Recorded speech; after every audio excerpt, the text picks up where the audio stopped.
आपके competency based question है, इससे इसका ही आएगा और यही आएगा, ऐसे ही आएंगे। तो क्वेश्चन क्या पूछ रहा है, a teacher asks metal M के बारे में, उसने हिंट क्या दिया कि ऑक्साइड HCl और NOH दोनों से रिएक्ट कर रहा है। उसने हिंट दिया कि हॉट और कोल्ड वाटर से तो रिएक्ट नहीं कर रहा है, वो स्टीम से रिएक्ट कर रहा है। और तीसरा हिंट उसने ये दिया है कि वो इलेक्ट्रोलाइसिस ऑफ उसका जो ओर से हम उस मेटल को एक्सट्रैक्ट करते हैं वो किस प्रोसेस से करते हैं, इलेक्ट्रोलाइसिस प्रोसेस से।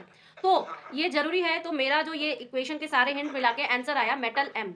अब आप लिखना है इसे, आप सब मेटल एम जो है वो आपका एल्यूमिनियम है। नेक्स्ट क्या बोला है, right the chemical equations for the reaction of the metal with HCl and NOH। तो HCl के साथ अगर मैं रिएक्शन लिखूं, HCl यानी कि एसिड के साथ, ठीक है, AlCl3, हाँ, तो इसका बैलेंस्ड इक्वेशन होगा Al प्लस 6HCl 2AlCl3 और 3H2, ठीक है। अब NOH के साथ जब ये रिएक्ट करेगा तो क्या करेगा, एल्युमिनियम प्लस NaOH, ठीक है। तो NaOH बनाएगा AlOH whole thrice plus Na। नहीं बेटा, NaAlO ट्वाइस बनाएगा, ठीक है, प्लस हाँ, अच्छा हाँ, ये सोडियम एल्यूमिनेट। ऐसे हाँ हाँ नहीं होता है, बोर्ड में कॉपी काट दी जाती है। योर आंसर, ठीक है, ये आपका सेकंड वाला आंसर था, ठीक है। सोडियम एल्यूमिनेट, क्या कहते हैं इसे, सोडियम एल्यूमिनेट। ये टोटल कॉम्पिटेंसी बेस्ड क्वेश्चन है, किसका, metals and non metals, metals and non metals. हाँ, ये आप लिखो। तीसरा वाला क्या पूछ रहा है, what would happen if the metal is react with iron oxide. अब जरूरी नहीं है बेटा जी कि हम एटोमिसिटी से बैलेंस करें, हम एटोमिसिटी से वैलेंसी चेक करते हैं, वैलेंसी करते हैं, ठीक है, बट हम मोलर से बैलेंस्ड इक्वेशन बनाते हैं, बैलेंस्ड इक्वेशन बनाते हैं, ठीक है। अब आप मुझे बताओ कि यहाँ पर अगर आप बोल रहे हो कि if metal is extracted from iron, so चलो ठीक है, यहाँ पर एक थर्माइट रिएक्शन होगा, थर्माइट रिएक्शन, ये सी पार्ट में बोल रही हूँ, थर्माइट रिएक्शन होगा। और इस थर्माइट रिएक्शन में क्या होगा, एल्युमिनियम आयरन ऑक्साइड को रिड्यूस कर देगा। तो आप बोलोगे aluminium will reduce iron oxide.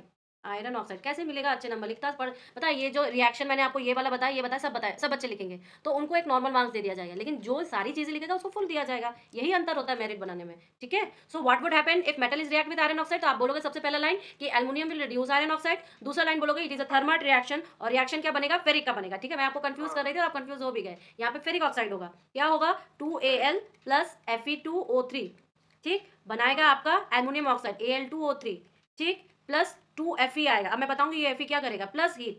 ये एक थर्माइट रिएक्शन है बेटा, large amount of heat generate होती है, large amount of heat, amount of heat generate, ठीक है। और जब ये large amount of heat generate होती है तो इसमें हमें ये जो आयरन है ना, ये हमें मोल्टेन आयरन मिलता है, मोल्टेन आयरन, ठीक है। तो इस क्वेश्चन का पूरा 3 नंबर का है, लेकिन आप ये देखो कितना अमाउंट इसमें इंफॉर्मेशन है, क्लियर है। नाउ सी, ये आपके कॉम्पिटेंसी का सेकंड क्वेश्चन मैं बता रही हूँ आज का। क्या है कि a metal oxide is being heated with the carbon does not produce carbon dioxide. क्यों नहीं प्रोड्यूस कर रहा है, क्योंकि जब हम रिएक्टिविटी, इसका जो आंसर होगा क्वेश्चन नंबर 12 का, based on reactivity series, based on reactivity series, reactivity series. अब सीरीज में कार्बन के ऊपर और कार्बन के नीचे देखो, ठीक है। तो हम ये कहेंगे, इसका जो पॉसिबल दो रीजन हम कह सकते हैं, पहला रीजन हम ये कह सकते हैं कि जो मेटल ऑक्साइड्स जो होते हैं, इसमें मेटल जो है वो मोर रिएक्टिव है कार्बन से। सो हम ये कहेंगे कि इन metal oxides, in metal oxides metals are more reactive, metals are more reactive than carbon, more reactive than carbon, ठीक है, पहला। और दूसरा मैं इसका रीजन बताऊंगी कि जैसे ही ये हो गया, अब कार्बन के ऊपर के रिएक्टिव सीरीज में क्या क्या है, एल्युमिनियम, मैग्नीशियम, सोडियम, पोटेशियम। यहाँ पर क्या है कि एल्युमिनियम, सोडियम, ठीक है, मैग्नीशियम और पोटेशियम, ये चार है। तो ये चार तो कभी रिएक्टिव करेंगे ही नहीं, मतलब ये कभी भी, ये चार जो हैं, ये हम यहाँ पे लिख दे रहे हैं कि एल्युमिनियम, मैग्नीशियम, सोडियम, पोटेशियम, अब आपके कार्बन के हैं, दिस विल नेवर रिएक्ट, और आप बोलोगे can not reduced by carbon, ये चार जो है can not reduced, reduced by carbon. तो जैसे ही ये कार्बन से रिड्यूस नहीं होंगे तो ये प्रोड्यूस आपका क्या, CO2, CO2 प्रोड्यूस ही नहीं करेंगे, कोई रिड्यूस ही नहीं होगा तो CO2 प्रोड्यूस नहीं करवाएंगे। CO2 मतलब यहाँ से ऑक्सीजन ऐड हुआ है कार्बन में, ठीक है, क्लियर है, समझ में आ गया इस क्वेश्चन का answer. See what's is going on, कि ये अच्छा क्वेश्चन है आपके इस चैप्टर का, और क्वेश्चन में आएंगे भी 10th में ऐसे ही, इसलिए बार बार मैं बोल रही हूँ कि कॉम्पिटेंसी प्रैक्टिस करो। स्कूल बोलो, कोचिंग बोलो, अगर इस टाइप के क्वेश्चंस नहीं दे रहा है बेटा, तो आप ट्राई करो कि आप खुद ऐसा करो, ठीक है, जो भी कोचिंग में आप देख रहे हो। बिकॉज ये ऑथेंटिक सीबीएसई प्रोवाइड की है, कोई और प्रोवाइड नहीं किया है, ये सीबीएसई ऑफिशियली प्रोवाइड किया है कि हम ऐसा पेपर बनाएंगे, हम ऐसा पेपर बनाएंगे। तो हम क्यों फालतू का 40% के पीछे पड़े रहे, 50% के पीछे पड़े? जस्ट पासिंग मार्क्स अपने को थोड़ा ना लाना है, ठीक है। अब देखो क्या कह रहा है, the blue coloured solution of the sulphate salt of metal W is taken in a beaker. तो मेटल डब्लू का ब्लू कलर का सॉल्यूशन है, ठीक है। अब metal powder X Y and Z is added after the other to the beaker. मतलब पहले तो डब्लू का सॉल्यूशन है जो कि ब्लू कलर का है, उसके बाद मेटल जो एक्स वाई जेड है, इसके पाउडर धीरे धीरे एक के बाद एक, एक के बाद एक, एक के बाद एक अटैच हो रहा है।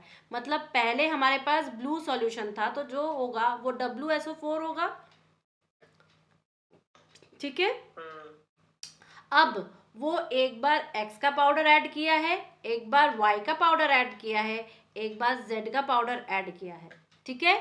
After the other in the beaker the colour changes occurring in the solution as below. अब देखो, जो WSO4 ब्लू था वो X कलरलेस हो गया, फिर कलरलेस सॉल्यूशन जब मेटल वाई किया तो वो पिंक सॉल्यूशन हो गया, और पिंक सॉल्यूशन में जब जेड को ऐड किया गया तो ग्रीन सॉल्यूशन हो गया।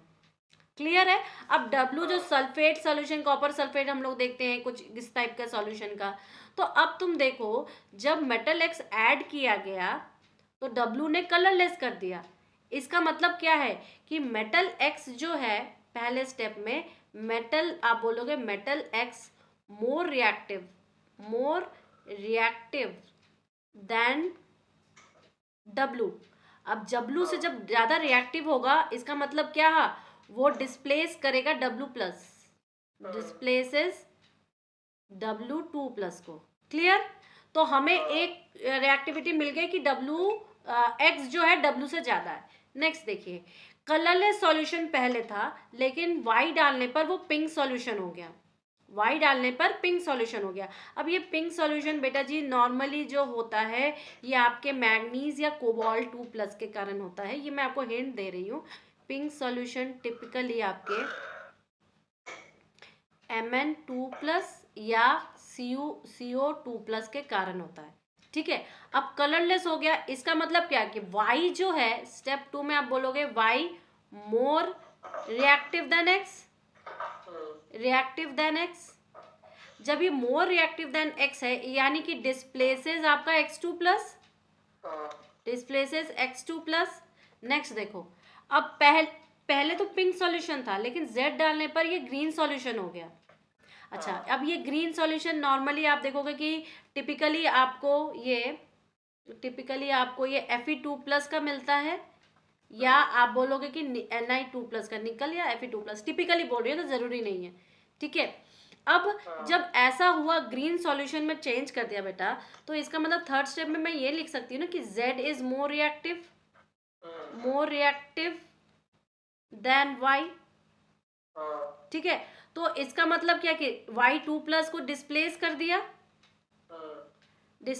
दिया। अब जब मैं रिएक्टिविटी सीरीज लिखूंगी तो वो क्या लिखूंगी, Z greater than Y greater than X और ग्रेटर देन क्या W, यही ना होगा। तो सबसे ज्यादा रिएक्टिव क्या है आपका, Z है, हो गया। अब देखो क्या कह रहा है, स्टेट द कलर चेंज। अब यहाँ पर क्या बोला है कि the colour changes occurring as the solution, एक के बाद एक ऐड किया गया after the other of the 2 beakers. Clear है।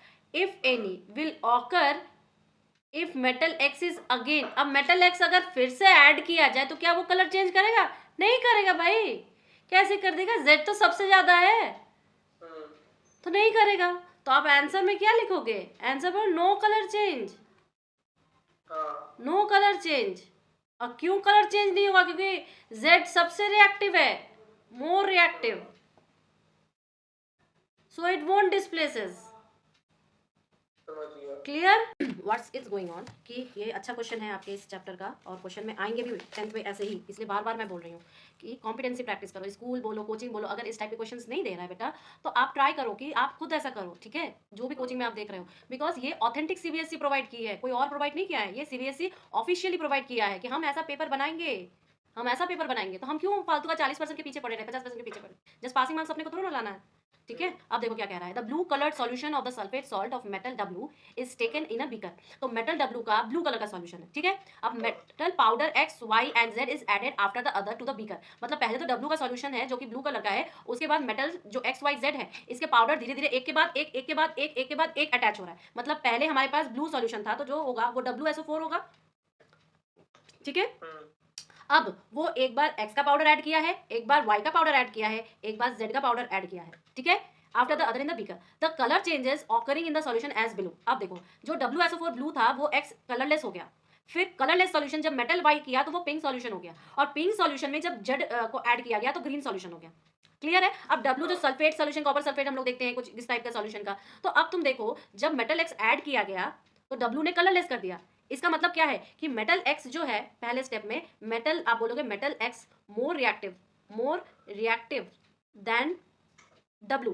अब W से जब ज्यादा रिएक्टिव होगा इसका मतलब क्या है, वो डिस्प्लेस करेगा W+, डिस्प्लेसेस W2+ को, क्लियर। तो हमें एक रिएक्टिविटी मिल गई कि X जो है W से ज्यादा है। नेक्स्ट देखिए, कलरलेस सॉल्यूशन पहले था लेकिन Y डालने पर वो पिंक सॉल्यूशन हो गया, Y डालने पर पिंक सॉल्यूशन हो गया। अब ये पिंक सॉल्यूशन बेटा जी नॉर्मली जो होता है ये आपके मैग्नीज या कोबाल्ट 2+ के कारण होता है, ये मैं आपको हिंट दे रही हूँ। पिंक सॉल्यूशन टिपिकली आपके Mn2+ या CO2+ के कारण होता है, ठीक है। अब कलरलेस हो गया, इसका मतलब क्या कि Y जो है स्टेप 2 में आप बोलोगे Y more reactive than X, reactive than X। जब ये मोर रिएक्टिव देन X है यानी कि डिस्प्लेसेस आपका X2+, डिस्प्लेसेस X2+। नेक्स्ट देखो, अब पहले तो पिंक सॉल्यूशन था लेकिन Z डालने पर ये ग्रीन सॉल्यूशन हो गया। अच्छा, अब ये ग्रीन सॉल्यूशन नॉर्मली आप देखोगे कि टिपिकली आपको ये Fe2+ का मिलता है, या आप बोलोगे कि Ni2+ का, निकल या Fe2+, टिपिकली बोल रही हो तो जरूरी नहीं है, ठीक है। अब जब ऐसा हुआ ग्रीन सॉल्यूशन में चेंज कर दिया बेटा, तो इसका मतलब थर्ड स्टेप में मैं ये लिख सकती हूँ कि Z is more reactive than Y, ठीक है। तो इसका मतलब क्या कि Y2+ को डिस्प्लेस कर दिया। अब जब हमें रिएक्टिविटी सीरीज लिखूंगी तो वो क्या लिखूंगी, Z greater than Y greater than X और ग्रेटर देन क्या W, यही ना होगा। तो सबसे ज्यादा रिएक्टिव क्या है आपका, Z है, हो गया। अब देखो क्या कह रहा है, स्टेट द कलर चेंज। अब यहाँ पर क्या बोला है कि the colour changes occurring as the solution, एक के बाद एक ऐड किया गया after the other of the 2 beakers, clear है। If any will occur if metal X is again, अब मेटल X अगर फिर से ऐड किया जाए तो क्या वो कलर चेंज करेगा, नहीं करेगा भाई, कैसे कर देगा, Z तो सबसे ज्यादा है तो नहीं करेगा। तो आप आंसर में क्या लिखोगे, आंसर में no colour change, no colour change. और क्यों कलर चेंज नहीं होगा, क्योंकि Z सबसे रिएक्टिव है, more reactive, so it won't displaces, clear.